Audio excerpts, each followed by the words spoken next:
Hey, I'm Ray Wagner. Thank you so much for checking out the brand new Bloomington Thunder podcast, Thunder Talk. I'm talking with Coach Brian Gratz. Brian, we're going to do this every week, as long as you don't have anything else planned.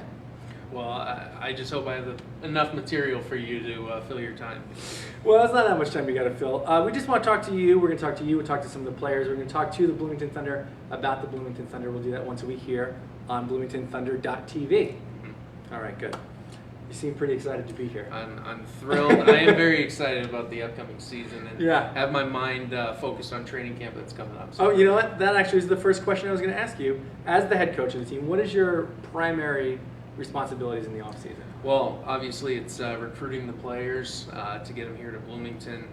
That coupled with trying to find good fits for my players at the next level too, to send them to training camp to get the appropriate experience and exposure for them so that they can go to those training camps, come to us, be ready to rock and roll right out of the gate, and then also keep our name out there as potential to call up from to really build our depth in our organization. Okay, so then really basically in the offseason, you act like the general manager then. So you're in charge of player development, and you're saying that an important part of that is making sure our players are marketable to other teams? 100%. Throughout the year and going from the preseason to in season, I will send bi-weekly updates to higher level teams where it will be the ECHL or the Central Hockey League on our players, letting them know what's going on, how they're playing, what they do, and how they can be beneficial for those teams as well. And then what does that relationship bring back to the Thunder? Well, the way I've done it in the past, being a feeder league to the higher levels, is the more players that we're able to get that opportunity at the next level, it generates a lot of positivity, not only with those teams to be willing to send us players the next year at the beginning of the season, but also it sends up a flag to all the players out there who are either waiting for that opportunity at the next level or without a place to play for whatever reason, that Bloomington is going to be the place to play if you want to advance your career. Oh, all right, I like that. So it establishes the credibility of our team by having these relationships. Well, absolutely, and we are building Bloomington Thunder here as an organization, basically from the ground up. I mean, I didn't really have any holdovers from last year when it was the Blaze in the Central Hockey League, but in order for us to build that brand, we have to send out a lot of good positivity with our ability to get players developed and moved on to the next level. Now, once the players start getting here, what is the first thing that you go over with these guys? Well, the very first thing, we have an initial team meeting where I'll give them the packet of information that kind of includes what the schedule's going to be, the roster of players who are here, so that they can see that this is a tryout situation. So they know how many spots they're competing for. Exactly, and this is kind of a unique year where we're coming to the Southern Professional Hockey League. There are no spots that are already taken by anybody, so everything's up for grabs. It's a very great opportunity for anybody to come in and carve out their niche, and that's going to kind of be the message that I send right now.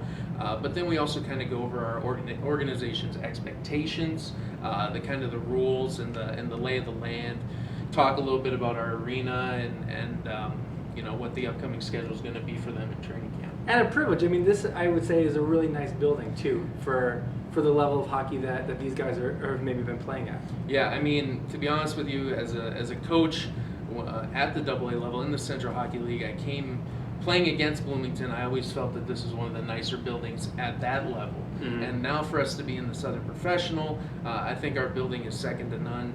It's going to be one of the greater places to play. We have fantastic fans. It is a loud building. When you hear the Thunder rolling, when we're on the ice coming out there, it does get pretty deafening, so it is exciting. Briefly, and this is kind of more of an inside thing, but how early do you start introducing your specific team systems to these players? Day one. Yeah. Day one. I mean, we will talk, to kind of give you an idea, we'll bring our players in October 12th for that initial team meeting. We'll kind of go over some basic philosophies as well as our team expectations. But they learn the breakout day one. They learn the power play day one. Yes. As soon as the day one, that Monday, guys will come in. We'll have our preseason meeting. We'll go over the practice plan, and we're going to start with defensive zone coverage right out of the gate. And that's something we'll drill day one. Then we'll get into some breaking out, zone entry, neutral zone regroups, things like that. A lot of the X's and O's that people really don't see, because sometimes it can seem chaotic on the ice, but it is organized chaos, and everybody has to have a good system and framework with which they can play under. I got a question from one of our viewers, and if you have a question, you can send it to questions@bloomingtonthunder.com, and we might ask it to you. But Alyssa from Pekin wants to know, you've been in town for about a year now. What's your favorite thing about Blono? Well, I mean, first off, it's obviously going on Ray Wagner's morning show with Susan. Sure, WB&Q. I mean, Yeah. that's always fun. But you know, I found that this is just it's a great city.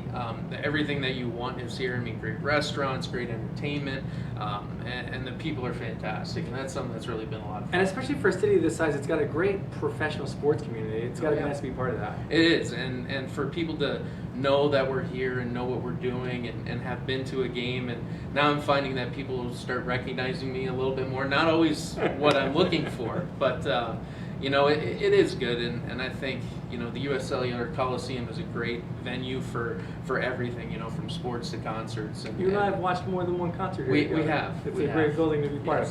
All right, Brian, that's all the time we have for this week, but come back next week and we'll do it again. Okay, sounds all right, good. It's Thunder Talk. I'm Ray Wagner. See you guys at the rink.